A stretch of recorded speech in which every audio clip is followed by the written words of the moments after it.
আমরা সকলেই কিন্তু ভালো থাকতে চাই, আর ভালো থাকতেই আমরা প্রতিনিয়ত চেষ্টা করে যাই। কিন্তু একটি কারণে আসলে আমাদের অনেকেরই কিন্তু ভালো থাকা হয় না, আর সেটি হচ্ছে অন্যের সাথে তুলনা। অন্য কেমন আছে, পাশের জন কেমন আছে, সামনের জন কেমন আছে, পিছনের জন কেমন আছে, অথবা উপরের তলাতে যিনি থাকেন তিনি কেমন আছেন, তার মতো করে আমি কেন থাকতে পারছি না, তার বাড়ি আছে, ফ্ল্যাট আছে, আমার কেন নাই, তার সুন্দর চাকরি আছে, অনেক বেতনের চাকরি আছে, আমার কেন নাই। সেজন্যই কিন্তু আমরা সবসময় ডিপ্রেশন কিংবা দুশ্চিন্তায় থাকি, এমনকি ভাগ্য অথবা আল্লাহকে দোষারোপ করে থাকি যে আল্লাহ তার অন্য বান্দাকে খুব ভালো রেখেছে কিন্তু আমাকে এই অবস্থায় রাখলো। ঠিক এজন্যই কিন্তু আমরা ভালো থাকার চেষ্টা করতে গিয়েও বিফল হই।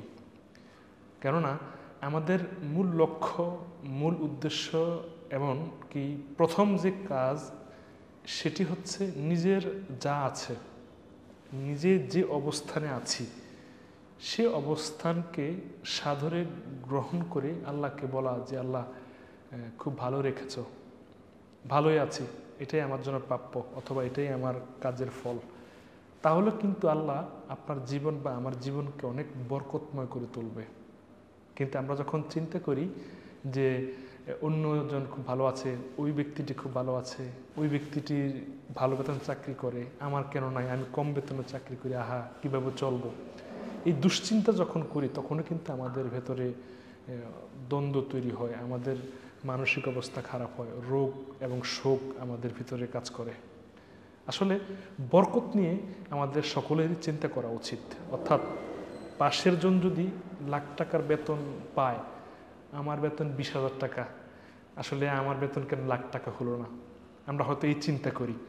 কিন্তু আমরা হয়তো এই জিনিসটা ভাবি না যে যিনি লাখ টাকার বেতন পান তিনি যে কাজ করেন, যেভাবে সংসার চালান, যা কিছু করেন, যা খরচ অথবা রোগ শোকের জন্য যে ওষুধ খান, আমার তা লাগে কিনা, 20,000 টাকায় আমার মাস শেষ হয় কিনা, সংসার চলে কিনা, আল্লাহ আমাকে এমন কিছু দিয়েছেন কিনা যার ফলে 20,000 টাকার বেতনের মাধ্যমেই কিন্তু আমি মাস শেষে খুব ভালোভাবে আয়েসেই দিনাতিপাত করতে পারি, কোনো চাপ হয় না। কিন্তু যার বেতন লাখ টাকা বা তারও বেশি টাকা, তার মাস শেষে তার অনুভূতিটা কী, তিনি হায় উতাস করে কিনা, এই বিষয়টা কিন্তু আমরা চিন্তা করি না।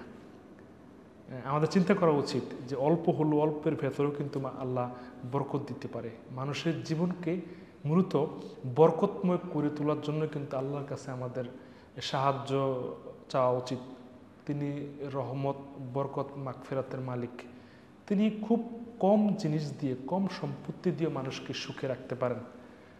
এমনও ব্যক্তি আছেন পৃথিবীতে যার কোটি কোটি টাকা, কিন্তু তার একটা সন্তান নাই, সন্তানের অভাবে তিনি সবসময় ব্যতীত থাকেন।